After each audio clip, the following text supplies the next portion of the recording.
우리는 넷플릭스나 영화를 볼 때 이 짜릿한 반전을 늘 기대하면서 봅니다. 예상을 뒤엎는 전개나 주인공이 벼랑 끝에서 살아나거나 아니면 나락으로 떨어지는 극적인 스토리를 우리는 그것을 보면서 늘 쾌감을 느끼죠. 하지만 여러분, 그 반전의 스토리가 그 스크린 속이 아니라 내 삶의 한복판에 일어난다면 어떤 느낌일까요? 어제까지 멀쩡했던 내 일상이 갑자기 누군가에 의해서 송두리째 뒤집혀진다면 그것은 더 이상 흥미진진한 스토리가 아니라 정말 감당하기 힘든 두려움과 공포 그 자체가 될 것입니다. 최근에 화제가 되었던 이 조각도시라는 드라마 혹시 보신 적 있으십니까? 추천하진 않습니다. 되게 잔인하고요. 저는 재밌게 봤는데 좀 그렇더라고요. 추천하진 않습니다. 거기에 나오는 주인공이 딱 이런 이야기였어요. 주인공이요, 지극히 평범한 소시민이었거든요. 하루하루 성실하게 일하고 가족과 밥 한 끼 먹는 행복을 꿈꾸며 살았던 평범한 한 사람이었습니다. 그런데 어느 날 눈을 떠보니까 세상이 완전히 뒤집혀져 있는 겁니다. 영문을 모른 채 자신이 흉악한 범죄자가 되어 있고 믿었던 사람들은 다 등을 돌리게 되죠. 알고 봤더니 누군가가 이 사람의 인생을 파멸시키기 위해서 치밀하게 시나리오를 쓰고 그가 서 있는 무대를 완전히 지옥으로 조각을 해놓은 것입니다. 그 주인공이요, 아무리 자기가 아니라고 소리쳐도 소용이 없어요. 도망을 치려고 해도 이미 퇴로는 다 차단되어 있었습니다. 거대한 보이지 않는 힘이 보이지 않는 곳에서 그 주인공을 조종하고 자신의 의지와 상관없이 인생이 완전히 나락으로 떨어진 것이죠. 아마 그때 주인공이 느꼈던 감정은 단순히 억울함을 넘어서서 정말 숨이 턱 막히는 공포였을 겁니다. 오늘 우리가 마주한 이 이스라엘 백성들의 상황이요, 딱 이러한 상황과 비슷했어요. 아시다시피 불과 며칠 전만 해도 그들은 축제 분위기였습니다. 430년 동안 이어진 이 노예 생활을 완전히 청산을 하고 기적적으로 애굽을 탈출했지 않습니까? 이제는 꽃길만 남았다라고 생각했습니다. 그리고 지난주에 여러분 배우셨잖아요. 피와 물과 이 성령의 증거가 있는 자라는 완전히 새로운 정체성도 부여받은 상태였습니다. 내 인생의 최고의 해피엔딩이 이제 시작되는 줄 알았다라는 것이죠. 그런데 여러분, 그들 눈앞에 펼쳐진 상황은 어떻습니까? 다음 사진 보여주실까요? 앞을 보니까 뭐예요? 시퍼런 홍해가 있고요. 뒤를 보면 애굽의 전차 600대가 지금 쫓아오는 상황이었어요. 도망갈 길이 없습니다. 양옆에는요, 험한 산과 요새로 막혀져 있었습니다. 마치 누군가가 그들을 완전히 막다른 골목으로 몰아넣고 펜스를 쳐놓은 것 같다라는 거예요. 이스라엘 백성들은 지금 완전히 도간에 든 쥐가 되어서 공포에 질린 채 울부짖고 있습니다. 왜 우리를 이곳에 끌고 왔습니까? 차라리 애굽에서 죽게 내버려 두지 말이죠.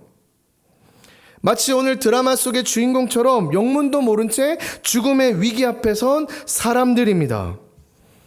오늘 하나님께서는요, 이 절체절명의 위기 속에 갇혀있는 이스라엘 백성들과 마치 오늘을 살아가는 우리의 삶도 사실 저는 크게 다르지 않다고 생각하거든요. 그런 우리들에게 어떤 말씀을 하고 싶은 것일까요? 다 같이 오늘 본문 속으로 좀 한번 살펴보도록 하겠습니다. 먼저는 이 문제를 풀려면 이 문제를 준 범인을 찾아야 되지 않겠습니까? 여러분, 이렇게 몰아간 범인이 누구일까요? 너무 쉽나요? 바로 하나님이라는 거예요. 오늘 1, 2절을 말씀 보실까요? 제가 읽어볼게요. 여호와께서 모세에게 말씀하여 이르시되 이스라엘 자손에게 명령하여 돌이켜 바다와 믹돌 사이에 바하히롯 앞 곧 바알스본 맞은편 바닷가에 장막을 치게 하라. 여러분, 여기서 이 돌이켜라는 말에 좀 주목해 봐야 됩니다. 돌이켜, 누가 돌이킨다는 거예요? 하나님께서 돌이키시는데요. 지금 하나님께서는 우리 지난 시간에 얘기했지만 멀쩡히 잘 가던 길을 일부러 꺾으셔서 지금 홍해 앞 바다로 끌고 가셨다는 거예요. 지름길이 있다고 했잖아요. 며칠이면 갈 수 있는 그 지름길을 놔두고 굳이 험한 길로 모셨다라는 거예요. 도대체 하나님이 왜 그러셨다는 거예요? 왜 잘 가던 하나님께서 약속하셨던 그 가나안으로 가면 되는 거잖아요. 근데 그 멀쩡한 길을 놔두고 왜 이 답답한 상황을 허락하시냐라는 것입니다. 예전에 제가 이 C.S. 루이스 얘기를 한번 했던 것 같아요. 요즘에 제자반하면서 이 C.S. 루이스 스크루테이프 편지를 몇 장씩 읽고 있는데요. 여러분 너무 강추합니다. 정말 필독서고요. 저희한테 정말 필요한 메시지들이 너무 많이 담겨 있더라고요. 그래서 그 말씀 중에 이 8장을 보시면요, 이런 내용이 있는데, 아마 아시다시피 이 책이 어떤 내용입니까? 고참인 악마가 신참인 악마에게 인간을 어떻게 유혹하는지를 알려주는 그 방법을 써놓은 책이거든요. 8장에서 이 악마가요, 이 기복의 법칙이라는 것을 이야기를 하는데요. 여러분 인간은요, 영적인 동시에 육적인 존재이기 때문에 항상 이 영적인 꼭대기에만 있을 수 없습니다. 사실 영적인 꼭대기에 있는 게 사실 드물죠. 그러면 그 반대로 무슨 말이에요? 반드시 이 골짜기로 내려가는 시기가 온다라는 거예요. 그러니까 우리말로 뭐라고 할 수 있을까요? 광야라고 이야기할 수 있겠죠? 지금 이스라엘 백성들 보십시오. 13장까지는 완전히 지금 꼭대기에 있는 겁니다. 10가지 재앙으로 승리했죠. 당당하게 지금 걸어 나왔습니다. 그런데 오늘 14장에 돌아서자마자 하나님은 그들을 막다른 골짜기로 홍해 앞으로 지금 밀어 넣으신 겁니다. 그때 우리는 하나님께 원망할 겁니다. 이때 하나님 왜 나를 이때 버리셨습니까? 왜 지금 나는 하나님께 이렇게 버림을 받아야 합니까? 라고 불안해하죠. 그런데요, 놀랍게도 오늘 이 악마 스크루테이프가 뭐라고 하냐면 오히려 이 골짜기의 순간들이 악마들에게 가장 위험한 순간이라고 이야기를 하고 있는 거예요. 그러면서 이렇게 얘기하는데요. 보실까요? 다음 전장입니다. 전장 넘겨주세요. 제가 읽어볼게요. 원수는 여기 하나님을 얘기하거든요. 하나님은 인간이 더 이상 하나님을 원하지도 않고 하나님이 곁에 계시다는 흔적도 전혀 보이지 않는데, 이 뭐예요? 광야길을 걷는 걸 지금 얘기하는 거죠. 그런데도 뭐라고 해요? 여전히 하나님께 순종하려고 애쓸 때 뭐예요? 하나님을 찾는 자가 되었을 때 그때가 뭐예요? 악마들에게 대가 가장 위협받는 순간이라는 거예요. 다시 말해 뭐예요? 광야의 길을 걷는 순간, 골짜기를 지나는 순간에도 우리 그리스도인은 뭐예요? 하나님을 붙잡으려 하는, 하나님께 순종하려고 애쓰는 것, 그것이 바로 정말 중요하고 그것이 바로 오히려 악마들을 내쫓을 수 있는 방법이라는 거예요. 사랑하는 여러분, 하나님은요, 우리가 로봇이나 노예처럼 그렇게 살기를 원하지 않아요. 스스로 자라나서 정말 아버지를 사랑하는 아들로 자라나기를 원하십니다. 그래서 쓰는 방법이 뭐냐면, 때로는 오늘 이 강야와 같이 모든 보조바퀴들을 다 떼시는 겁니다. 여러분 아버지한테 자전거 배워보셨습니까? 이렇게 하다가 네 발 자전거 타다가 한 발 떼시고 또 한 발 떼시고 나중에 이렇게 가잖아요. 근데 아버지가 나 잡고 있어 이러는데 뒤돌아보면 뭐예요? 안 잡고 있어가지고 넘어지는 이런 경험 해보셨죠? 저는 있어요. 네, 떼신다는 거예요.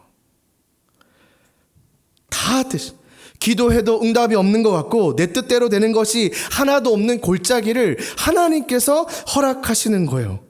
왜요? 그 순간에도 나를 바라보고 그 순간에도 나를 붙잡을 수 있는가를 훈련시키기 위해서예요.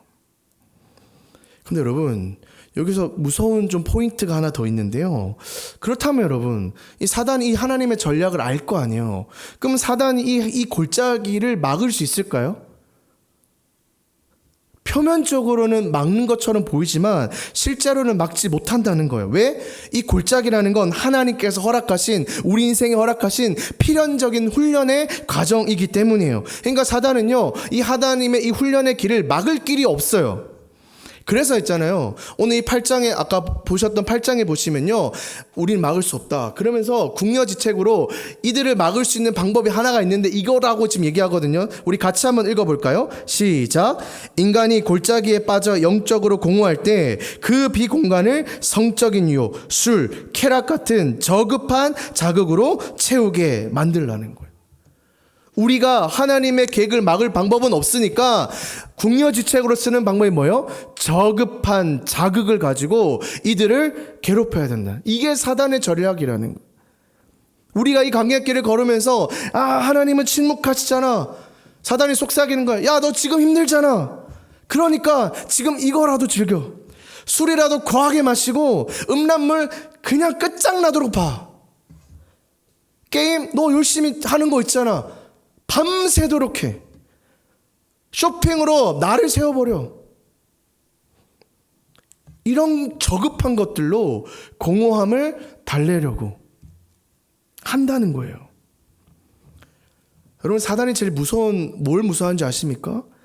우리가 골짜기에서요, 이렇게 저급한 쾌락을 누리며 살아가는 게 아니라 그 골짜기에서도 하나님을 기다리면서 하나님을 붙잡고 조금 더디지만 조금씩 성장해 가는 것을요, 가장 두려워한다는 거예요. 그래서 이 기다림의 시간을 견디지 못하도록 계속해서 싸구려 쾌락으로 우리를 넘어뜨리려 한다는 거예요. 그러므로 여러분, 이 골짜기는요, 절대로 우리가 망하는 자리가 아닙니다. 절대로 하나님께서 우리를 너무너무 싫어서 괴롭히시려고 만든 자리가 아니라는 거예요. 오히려 뭐예요? 우리 지난 시간에 배웠잖아요. 하나님이 우리를 진짜 하나님의 사람으로 만드시려는 바로 세례의 자리라는 거예요. 사도 바울이요, 고린도전서 10장에서 이 홍해 사건을요, 정확하게 세례라고 표현하거든요. 한번 보실까요? 고린도전서 10장 1에서 2절입니다. 형제들아, 나는 너희가 알지 못하기를 원하지 아니하노니 우리 조상들이 다 구름 아래 있고 바다 가운데 지나며 모세에게 속하여 다 구름과 바다에서 뭘 받는다고요? 세례를 받는다고요.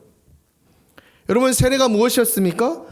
물속에 잠겨서 완전히 옛사람은 죽어버리고 물속에 나와서 완전한 하나님의 사람으로 거듭나는 것을 얘기했습니다. 내 힘이 아니라 이제는 하나님이 주시는 그 능력을 붙잡고 살아간다는 거죠. 그러면 여러분, 상식적으로는 이제는 그 십자가 능력을 붙잡으면 힘있게 살아야 되지 않습니까? 근데 왜 우리는 여전히 허덕이며 살아가느냐는 거예요. 바로 우리의 이 십자가의 순서가 무너졌기 때문이에요. 제가 사진을 또 준비했거든요. 요즘 너무 잘 만들더라고요. 네. 제가 이렇게 이용해도 되죠? 네. 아니에요? 아니요. 네. 첫 번째 십자가는 한번 보시면서 보세요. 예수님께서 지신 십자가겠죠. 여기서부터 시작해야겠죠. 2000년 전 골고다 언덕에서 예수님이 지셨고 우리는 그 공로로 구원받은 자들이지 않습니까? 이 출애굽 때는 이것을 예표하는 사건이 바로 여러분 유월절 사건이라고 했죠. 그리고 한번 세 번째로 다시 넘어가 볼까요? 세 번째 십자가는요, 그 십자가 앞에 사단이 패배하는 십자가라는 거예요. 결국은요, 사단은요, 이 십자가를 이길 수 없습니다. 우리가 십자가를 온전히 붙잡고 있으면요, 사단은 질 수밖에 없어요. 홍해가 갈라질 것이고요, 사단은 물러가게 됩니다. 반드시 이 날은 온다는 거예요. 그러면 시작도 알고 그 다음 뭐예요? 마지막도 알잖아요. 그럼 우리가 붙잡고 살면 되는 거 아니에요? 근데 왜 자꾸 무너지며 살아가느냐는 거예요. 그건 바로 이 가운데 있는 두 번째 십자가가 우리가 너무나도 무너졌기 때문이에요. 여러분, 두 번째 십자가가 뭐예요? 내가 지고 죽어야 될 십자가라는 겁니다. 예수님은요, 누구든지 나를 따라오려거든 자기를 부인하고 자기 십자가를 지라고 하셨지 않습니까? 지금 이스라엘 백성들 보십시오. 몸은요, 이제 애굽을 떠났어요. 그런데요, 자아는요, 여전히 애굽 사람이에요. 내 자존심, 나의 혈기, 내 계획대로 안 되면 하나님께 대들고 세상의 방식을 여전히 기웃거리면서 내 자아가 펄펄펄 살아서 움직이고 있다는 거예요. 근데 여러분 꼭 기억하십시오. 내가 죽지 않으면요, 홍해를 건너도요, 바로의 군대는 또 쫓아올 겁니다. 하나님께서 우리를요, 이 홍해 앞으로 몰아내신 이유는요, 단 하나입니다. 너 여기서 죽어야 돼. 너의 힘, 너의 혈기, 너의 교만을 이 홍해에 수장시켜야 돼. 네가 죽어야 네 안에 예수가 살 거야. 그런데 여러분, 솔직히 우리 내 자신에게 한번 솔직해 봅시다. 내가 죽어야 된다? 십자가를 져야 된다? 순종해야 된다? 여러분, 이거 모르는 분 계십니까? 우리가 교회를 지금 수십 년을 다녔는데 이거는 귀에 딱지가 않도록 들었던 얘기지 않습니까? 다 아는 사실이에요. 그런데 왜 우리의 능력이 없냐고요? 왜 우리 인생에는 홍해가 갈라지지 않느냐는 거예요. 왜 그럴까요? 이 복음의 사실을 그냥 우리의 머리로만 알고 있기 때문에, 내 지식으로만 쌓아놓고 있기 때문에 아무 능력이 없는 겁니다. 여러분, 그저 아는 것에는요, 아무런 능력이 없어요. 아는 건요, 사단도 다 알아요. 사단 예수님 모를까요? 십자가 모를까요? 사단은요, 그걸 알고요, 더 높은 고도의 계략을 짜는 게 사단이에요. 하나님의 능력은요, 우리가 그냥 머리로 알 때가 아니라 그 말씀 앞에 어떻게 해요? 조금이라도 순종하고 결단하면서 한 걸음 나아갈 때 십자가의 능력이 발휘가 된다는 거예요. 여러분, 제가 늘 하는 말 있죠. 회개가 무엇이었습니까? 회개는 뭐예요? 아이고 하나님 제가 잘못했습니다 하고 눈물을 흘리는 거예요? 후회예요? 제가 후회가 아니라고 했잖아요. 회개는 뭐라고 했어요? 후회는 감정이지만요, 회개는요, 행동이에요. 진짜 회개는 내가 가던 길을 멈추고 180도 완전히 돌아가지고 완전히 다른 길, 하나님이 원하시는 길을 걸어가는 거라고요. 여러분, 지식으로만 보지 마십시오. 머리로만 동의하지 마십시오. 하나님, 제가 죽어야 사는 줄 압니다. 그래서 지금 죽겠습니다. 지금 제가 순종하겠습니다. 또 이렇게 얘기해가지고 뭔가 거창한 거를 결단하고 순종하라는 얘기가 아닙니다. 여러분들의 여러분 삶을 더 잘 알잖아요. 끊어버려야 될 거 너무너무 잘 알잖아요. 오늘 여러분들이 이 말씀이 찔림이 있다면 과감하게 여러분들의 그 하나님이 아닌 다른 길로 가는 것들을 한번 끊어보십시오. 그러면 여러분, 이제부터 내 힘으로 하는 게 아니에요. 하나님께서 붙잡아 주시고요, 어떻게든 질질이라도 끌고 가실 거라는 거예요. 자, 우리 이제 결론을 한번 가볼까요? 이제 우리 알았어요. 아는 것을 넘어서 이제 우리 그 말씀에 순종하면서 가야 되는 것도 알았어요. 그러면 이제는 지금 당장 파도가 치고 있는 이 홍해 앞에서 우리는 구체적으로 무엇을 해야 되냐는 거죠. 오늘 본문 13절 14절에 너무나도 자세하게 알려져 있는데요, 우리 같이 한번 읽어볼까요? 세 가지 지침을 보여주는데요, 같이 읽겠습니다. 시작. 모세가 백성에게 이르되 너희는 두려워하지 말고 가만히 서서 여호와께서 오늘 너희를 위하여 행하시는 구원을 보라. 너희가 오늘 본 애굽 사람을 영원히 다시 보지 아니하리라. 여호와께서 너희를 위하여 싸우시리니 너희는 가만히 있을지니라. 세 개가 보이시나요? 제가 색칠을 칠했죠. 첫째는 뭐냐면 자기 자리를 지키라는 거예요. 오늘 본문 13절에 보시면 너희는 두려워하지 말고 가만히 서서라고 되어 있는데, 여기서 이 서서라는 건 히브리어로 야차브라는 단어입니다. 뭐냐면 자리를 잡다, 대열을 정비하다라는 군사적인 용어입니다. 왜 하나님께서 이스라엘 백성들에게 그 자리를, 사실 여러분 떠나고 싶지 않겠습니까? 그 자리를 왜 지키라고 할까요? 아까 앞서 말씀드렸던 C.S. 루이스의 통찰을 여러분 꼭 기억하셨으면 좋겠어요. 우리가 골짜기에 있을 때요, 사단이 뭐예요? 계속해서 이 왜곡된 쾌락을 미끼로 던지거든요. 뭐라고 할까요? 여기 있으면 괴롭잖아. 예배 드려봤자 아무 응답도 없잖아. 차라리 나가서 놀아. 술 마시고 잊어버려. 넷플릭스라 보면서 현실을 도피해버려. 라고 하잖아요. 그럼 우리는 어떻게 해요? 거기 솔깃해가지고 그 자리를 박차고 나가죠. 우리가 이 자리를 박차고 나간 이유는요, 단순히 힘들어서가 아니에요. 사단이 주는 이 가짜 위로와 쾌락이 그 자리에 없기 때문에 그것을 찾아가는 거예요. 근데 여러분, 속지 마십시오. 그 쾌락은요, 우리를 잠시 잠깐 위로해 주는 것 같지만요, 결국은 어떻게 할까요? 우리의 영혼을 파괴하는 독약입니다. 하나님이 말씀하시는 거예요. 뭐라고요? 반대로 얘기하세요. 도망가지 마. 쾌락으로 도피하지 마. 그 자리를 지켜야 돼. 지금 하나님께서 여러분들을 묶어두신 그 자리, 어딜까요? 예배의 자리, 소그룹의 자리, 기도의 자리, 말씀 묵상의 자리, 인내의 자리, 여러분이 맡고 있는 그 사역의 자리를 지키라는 거예요. 억울하고 답답해도 그 쾌락의 유혹을 뿌리치고 그 자리에 버티고 서 있는 것. 그리고 뭐예요? 그 버티고 서 있는다는 게 뭐예요? 결국에는 하나님의 은혜를 구하려고 이 자리에 나온 거잖아요. 그 자리에 버티고 서 있는 것이 어쩌면 여러분 인생에서 가장 큰 영적인 전쟁이 될 겁니다. 두 번째는요, 마지막에 보시면 입을 다물라 했어. 14절 보시면 가만히 있을지니라 라고 되어 있잖아요. 이 가만히 있을지니가 아까랑 좀 비슷하게 보이는데, 이 표현은요 히브리어로 하라쉬라는 단어인데 단순히 그냥 이게 조용하라는 의미입니다. 근데 단순히 조용하라는 의미를 넘어서 침묵해라, 입을 굳게 닫아라 라고 하는 강력한 명령구입니다.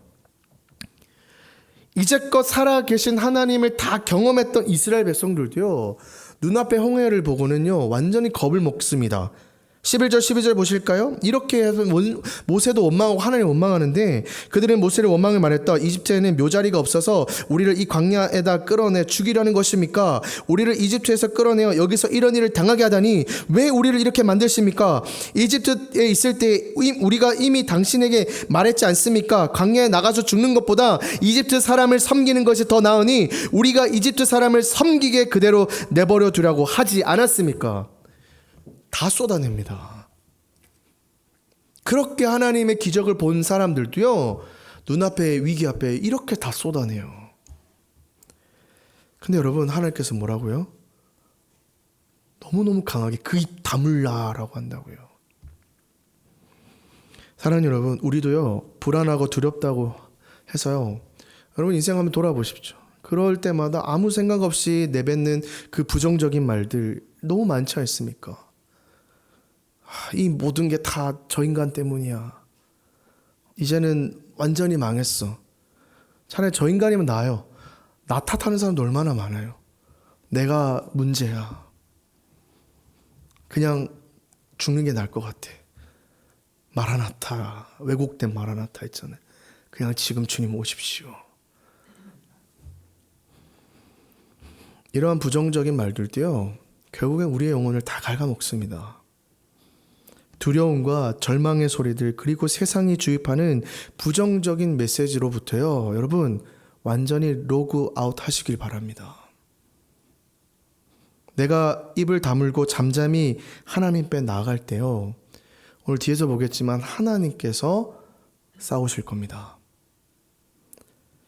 마지막을 볼까요? 마지막은요, 하나님께 시선을 고정하라는 겁니다. 그 자리에 버티고 입을 다물고 하나님을 바라보라는 거예요. 지금 앞에는요 파도가 있고요, 뒤에는 전차가 있습니다. 문제와 두려움이 지금 쏟아져 내리고 있습니다. 근데 여러분, 문제만 보면요 그 문제에 빠져서 죽어버리고 맙니다. 근데 여러분, 모세가 위대한 점이 뭔지 아십니까? 남들이, 수많은 사람들이 그 문제를 볼 때, 홍해를 볼 때 모세는 뭐예요? 그 홍해 위에 계신 하나님을 봤다는 거예요. 이 본다라는 것은 단순히 눈을 뜨고 있다는 게 아닙니다. 해석한다는 거예요. 그 상황을 정확하게 해석할 줄 알았다는 거예요. 믿음 없는 눈으로 보면 그냥 홍해죠. 죽음의 장소이죠. 근데 눈을 들어서 믿음의 눈을 보시면요, 오히려 이 홍해는 뭐예요? 기적의 무대요, 새로운 길이 된다는 거예요. 그렇다면 여러분, 우리가 하나님께 어떻게 그 시선을 고정할 수 있을까요? 하루 종일 그냥 하늘만 쳐다보며 살아가면 될까요? 아니죠. 우리의 시선을 뭐예요? 하나님께 고정하는 가장 강력하고 가장 구체적인 방법은요, 딴 거 없는 것 같아요. 하나님 말씀 앞에 서는 거. 하나님께서 오늘 나에게 뭐라고 말씀하신지를 듣는 것. 수십 년을 신앙생활을 해도요, 우리가 이 말씀을 너무 몰라요. 그러면서 뭐라고 하는지 아세요? 하나님을 원망합니다. 인간 교과서입니다. 우리가 겪을 수 있는 수많은 고통과 고난들은 다 여기 들어가 있어요. 그리고 해결책도요, 다 들어가 있습니다.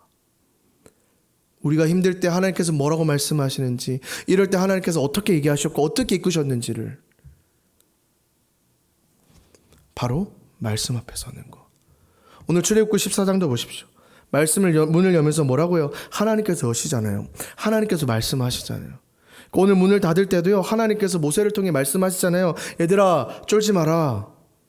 모세가 하는 말이 아니에요. 쫄지 마. 거기 그냥 가만히 서서 오늘 내가 너에게 베풀 그 구원의 역사를 너의 눈으로 봐. 그 구원 내가 이룰 거야. 그래서 제가 내년 이제 계획을 짜면서 여러분들과 함께 좀 하고 싶은 이 캠페인이 하나 있는데, 그 중에 하나가 우리 같이 좀 큐티를 좀 했으면 좋겠다는 생각이 들었습니다. 아유, 목사님 그 옛날에 다 했던 거예요.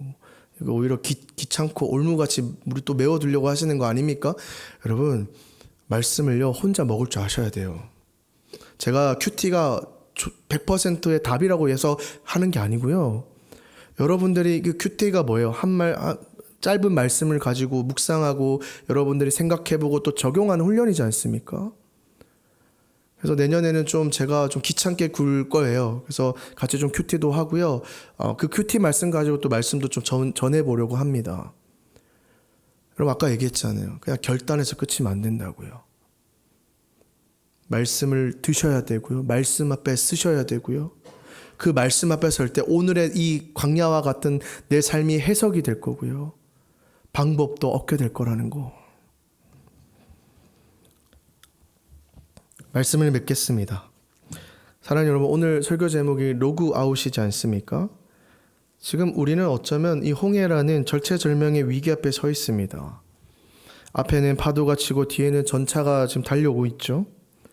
이때 우리의 내면에는 수만 가지 알림이 뜰 겁니다. 두려움의 알림, 세상과의 비교의 알림, 그리고 힘드니까 쾌락으로 도망치라고 하는 수많은 그 도파민이 터지는 알림들이 얼마나 많습니까?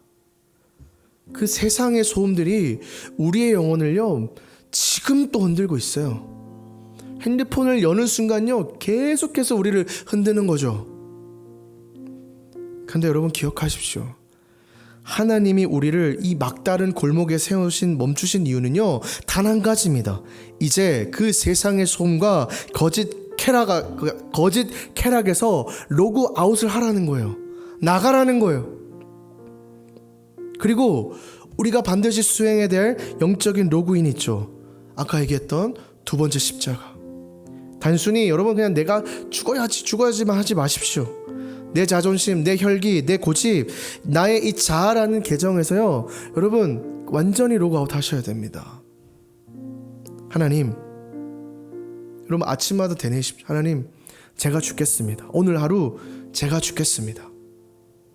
내 힘으로 이 모든 것을 하려고 했는데 나의 모든 영역 속에서 하나님 함께 하시고 주관하여 주시고 해결할 수 있는 지혜를 허락하시고 하나님이 하셔야 됩니다. 결단하셨으면 좋겠어요.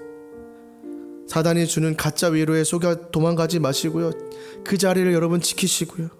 불평의 입을 다무시고 세상의 소리를 끄십시오. 그리고 고개를 들어서 하나님께 시선을 맞추십시오. 기적은 여러분 언제 일어납니까? 내가 세상에서 로그아웃하고 하나님께 온전히 접속할 때 홍해가 갈라지게 될 것이고요. 그 길을 하나님께서 붙잡고 인도하실 겁니다. 이번 한 주도요. 여전히 똑같은 세상, 또 책바퀴처럼 굴러가는 또 만나야 될 사람 또 만나야 되고 또 일해야 될 것도 똑같지만 그 안에서 하나님의 하심을 기대하시고 하나님을 구하십시오. 하나님께서 놀라운 은혜의 역사를 여러분 가운데 부어주실 겁니다. 그 믿음을 가지고 이번 한 주도 승리하며 살아가는 저와 여러분 되시기를 간절히 소망합니다.